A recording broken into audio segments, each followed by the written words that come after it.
John from Optics, and I get a lot of questions regarding Quadrant 3 and how to analyze horses that sit in Quadrant 3. It's sometimes it could be a little tricky. So what I did is I did a little analysis from the beginning of the year through February 28th, all tracks. I kind of looked at dirt races, and I only focused on horses who were circles in both standard and surface distance filters, and squares that were in standard and surface distance, right? So I didn't look for a combination. I looked for the horses, all the horses that were the same in both. And what I found was the first thing I found, and this is obvious to a lot of people who follow us, is that squares outperform circles pretty dramatically, right? So if you look at all the races, squares win at a 13.5%, while circles win at a 4.4%. So that's a dramatic difference. The other thing I noticed, though, is that the field size has a big impact on this. If you look at this Q3 squares for field sizes less than or equal to 7 horses, it's 18.4% compared to 9.9. So a dramatic difference when the field size actually is not that much different, right? So the smaller the field size, the better the Q3 squares do. That's also the case with the circles, but less dramatic. And again, a much lower percentage, the 5.3 versus the 3.8. But that's pretty dramatic. In fact, if you take this field size down to 6 or less, it even goes up to 20.9 in the case of squares. So that's pretty significant. And in fact, I took it down to 5. It's just the sample size is small, but the number goes even way up. So you can see that the field size has an impact when you're looking at these Quadrant 3 races. And that kind of makes sense because in those smaller fields, the strategy is a lot different. And if you have horses that can kick, kind of no matter what quadrant they're in those small fields, they probably are horses you want to consider. And obviously, based on just this analysis, that is the case. What I did was after that, I looked at all the races where the horses won. There were about 64 squares that won. And I kind of analyzed those to see if there was a pattern or categories. And what I found is that a lot of the races kind of fit several categories, and you can visually see, when a square is going to look good. And I'll give you a couple examples. The first category is tactical speed in a no-pace race. What does that mean? You could see the square in Quadrant 3, in this case is the number 1. He's all the way to the left. And if you look closely, you can see that the speed rating is 0. There's no horses. I have the Quadrant 1 shaded because there's no horses in Quadrant 1. And then the E, meaning the horses that want to run near the lead, there's no horse that is an early run horse in this race.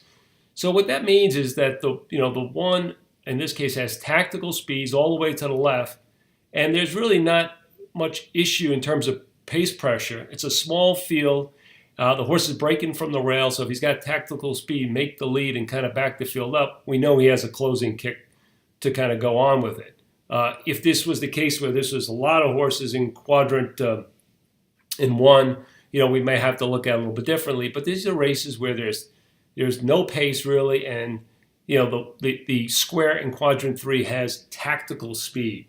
And I'll give you another example of this. Here's the number 4 in this race. Again, you can see the contention way low, speed rating 0, and nobody in Quadrant 1. So you get a feel. There's a number of races that kind of fit these. These are usually horses that, for the most part, are well bet too. I found so they just have an advantage.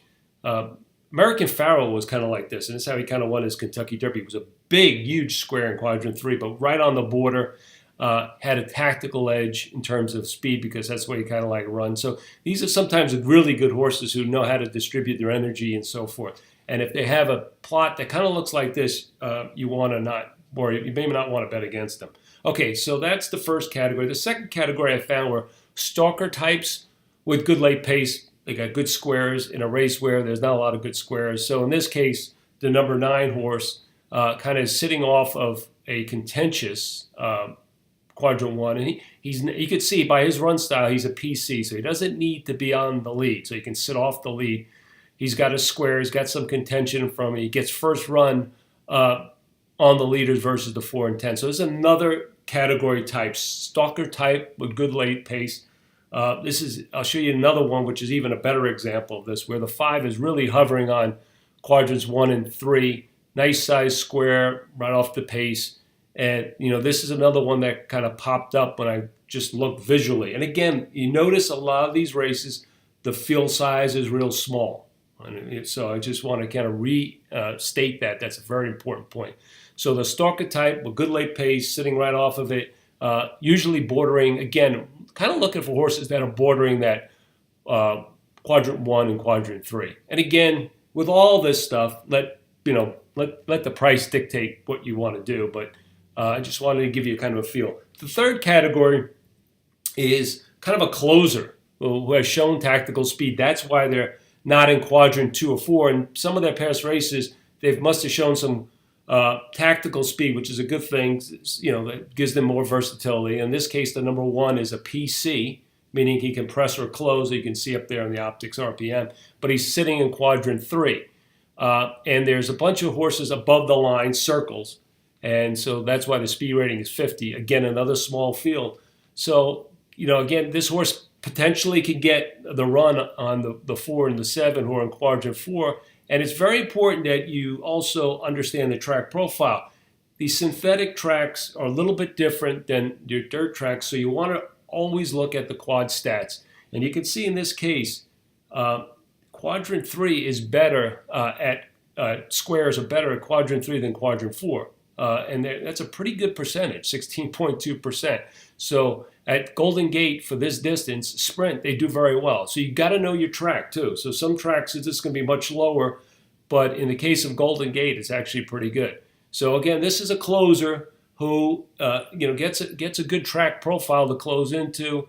There's a bunch of circles up on top. There's no one really kind of dominating the pace. So here's another example that I found in category where the squares in quadrant 3 do well. Again, just summarizing, you want to focus in on the squares in quadrant 3. Those are your best chance for wins. And take a look at some of these categories we mentioned. Hopefully this will help you solve the quadrant 3 dilemma that a lot of people have brought up to me. And if any questions, please send them to us at customer@optixeq.com. Love to hear from you, and thanks for your support.